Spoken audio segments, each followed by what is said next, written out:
बहुत फंसते हो इसमें, अब नहीं फंसोगे, चिंता मत करो। अच्छा 10% आता है मैम, मेरा कल कोडिंग डिकोडिंग में 15। Very good Vanshika, very good. Guys देखो सिलॉग में क्या होता है, 3-4 हैं वर्ड, लाइक आपका है ऑल, सम, सम नॉट और नो। इस 4 तरीके, जैसे मैंने आप लोगों को ब्लड रिलेशन में बताया, अगर आप लोगों को अपनी जनरेशन पता चल जा रही है, नहीं नहीं अभी वो only few, only a few, only, can never, never, ये सब अभी नहीं, समझो वही मैं बोल रही हूँ। अभी अपना दिमाग बिल्कुल मत भिड़ाओ, एकदम खाली माइंड से बैठो और समझो मैं क्या बोल रही हूँ, ठीक है। अभी आप लोगों को कुछ नहीं सोचना है इस टाइम पे। अब ये होते हैं 4 वर्ड्स आप लोगों को जो मिलेंगे सिलॉग में, क्योंकि देखो आज है एकदम 0 लेवल से स्टार्ट क्लास, मुझे एकदम बेसिक बताना जरूरी है, क्योंकि अगर यहीं पे फंस जाओगे तो इसके जो बड़े बड़े आते हैं, रिवर्स आता है, वो सब नहीं कर पाओगे, ठीक है।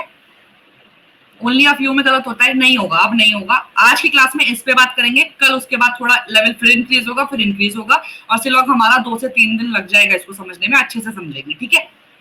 तो गाइस ऑल का मतलब क्या होता है, अब मैं इन सबके आगे ये लिख दे रही हूँ कि all A are B, some A are B, some not. अब सम नॉट का कैसा आता है, some A are not B. Some not को गाइस कैसे लिखते हैं, some A are not B, ठीक है। और नो का होता है नो ए आर बी, बस इतना होता है, ठीक। इसे आपको ड्रॉ कैसे करना है, हाँ फैज बताइए आप क्या पूछ रहे हैं, इसे आपको ड्रॉ कैसे करना है गाइस। ऑल का मतलब क्या होता है, सारे के सारे, सारे के सारे ए बी हैं, मैंने ए को रखा है एक सर्कल में और उस सारे के सारे ए बी हैं, ये समझे, ये सारे के सारे ए बी हो गए ना, आप ये सारे के सारे ए बी हुए, राइट। नेक्स्ट देखो सम, अब इन्होंने बोल दिया सम ए आर बी, तो ए बना दिया मैंने, अब इन्होंने बोला इसका ए का कुछ भाग, कुछ पार्ट जो है वो बी है, तो कुछ पार्ट ऐसे बना देंगे। अब देखो ए का कुछ पार्ट बी में भी आ गया, बी का कुछ पार्ट ए में भी आ गया। तो गाइज अगर मान लो ये लिखा है सम ए आर बी, अब आपसे यहां पर कंक्लूजन में पूछ ले सम बी आर ए, बताओ सही होगा कि नहीं। मान लो कंक्लूजन में पूछ ले सम बी आर ए, सही होगा कि नहीं।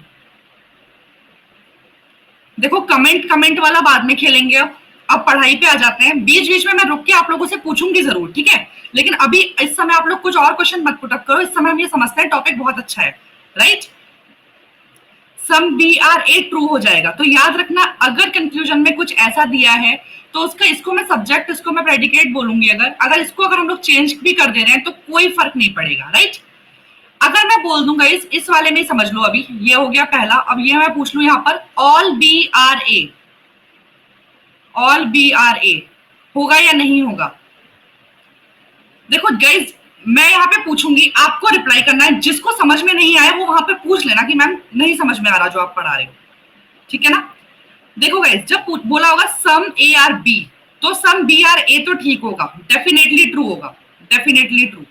लेकिन अगर कंक्लूजन में आपसे बोल दिया सम ऑल बी आर ए, तो आप एक बात बता दो मुझे, आप सिर्फ इस वाले की तो गारंटी ले सकते हो, इत्मीनान से समझेंगे आज की क्लास, आप सिर्फ इस वाले की तो गारंटी ले सकते हो, इस वाले पार्ट की, लेकिन बी के इस पार्ट की गारंटी तो नहीं ले सकते ना कि ये बी का ये वाला पार्ट आपका ए में आएगा या नहीं आएगा, राइट, राइट। अगर इधर से मान लो ये भी पूछ लेना कि ऑल ए आर बी, तो भी नहीं होगा, तो भी नहीं होगा। पॉसिबिलिटीज वाले केस आप लोगों ने पढ़े होंगे, वो अभी हम लोग यहाँ पे नहीं लगाएंगे, पॉसिबिलिटी वाला जब करेंगे तब लगाएंगे, अभी हम डेफिनेटली ट्रू और डेफिनेटली फॉल्स पर बात करेंगे, ठीक है ना। तो ऑल बी आर ए भी नहीं होगा, ऑल ए आर बी भी नहीं होगा, सम बी आर ए हो जाएगा। आप बताओ इतना सा जो मैंने समझाया इसी में किसी को प्रॉब्लम है, अभी बहुत छोटा सा समझाया है, इसमें बता दो किसी को प्रॉब्लम है। ये वाली इमोजी आ जाती है तो मुझे समझ में नहीं आ पाता है कि आप लोग को है या नहीं, इसलिए थम्स अप दे दिया करो, क्लैप कर दिया करो, जिससे मुझे समझ में आ जाए कि आप लोग को समझ में आ रहा है कि नहीं, है ना। चलो हाँ, तो फिर आ रहा है, मतलब आ रहा है, ठीक है, आ रहा है। अब मैंने एक बस ये छोटा सा एग्जांपल ले लिया था, बाकी हम आज मैंने ये नहीं करा है कि मैं आपको सारा इसी पेज पे समझाने वाली हूँ, नहीं। गाइस क्वेश्चंस लाई हूँ, बहुत अच्छे अच्छे लेवल के क्वेश्चंस लाई हूँ, आप लोग करेंगे, आप लोग करेंगे, आप लोग आंसर लगाने की कोशिश करेंगे, उसके बाद मैं उस क्वेश्चन में आप लोगों को समझाऊंगी। इस पेज पे बस छोटा सा ही, मुझे थोड़ा सा ही समझाना है, ठीक है, क्वेश्चंस में समझाऊंगी, ज्यादा अच्छे से समझ में आएगा। हाँ बिल्कुल बोल दूंगी, बिल्कुल बोल दूंगी, टेंशन मत लो बोल के। अब लिखा है some A are not B, अब इसको कैसे बनाना है गाइस, फिलहाल मैं इसको रफ कर दूं, इसको कैसे बनाना है हमको, ड्रॉ करना आना चाहिए सबसे पहले। अब सम ए और नॉट बी, जब गई सम ए और बी ये था, तो सम ए और नॉट बी का मतलब है कि ए का कुछ पार्ट, ए का कुछ पार्ट, अब मान लो यही पार्ट मान लिया मैंने, ए के अंदर का कुछ पार्ट जो है बी नहीं है, तो बी तक ये वाला पार्ट नहीं जाएगा, इसलिए मैंने लाइन खींची और क्रॉस कर दिया। इसको आपको ऐसे ड्रॉ करना है। सब लोग ऐसे ही करते हो, सब लोग ऐसे ही करते हो, है ना, है ना। चलिए, अब लिखा है नो ए आर बी। अब गाइस नो का मतलब तो नो ही है ना, फिर पिंक मूवी तो याद होगी, no means no, no means no, A का कोई भी पार्ट बी नहीं है, राइट। इतना सा सारे समझ गए, इतनी सी बात सारे समझ गए। अगर इतनी सी बात सारे समझ गए तो 50% लोग समझ गए, 50% लोग समझ गए। मैंने बोला ना इस टॉपिक को भी इतना इजी कर देंगे हम लोग कि आपको समझ में आ जाएगा कि यार सिलॉग में हम लोग को टेंशन होती थी, ऐसा बोलोगे आप लोग खुद से, ठीक है ना। आ जाऊं क्वेश्चंस पे।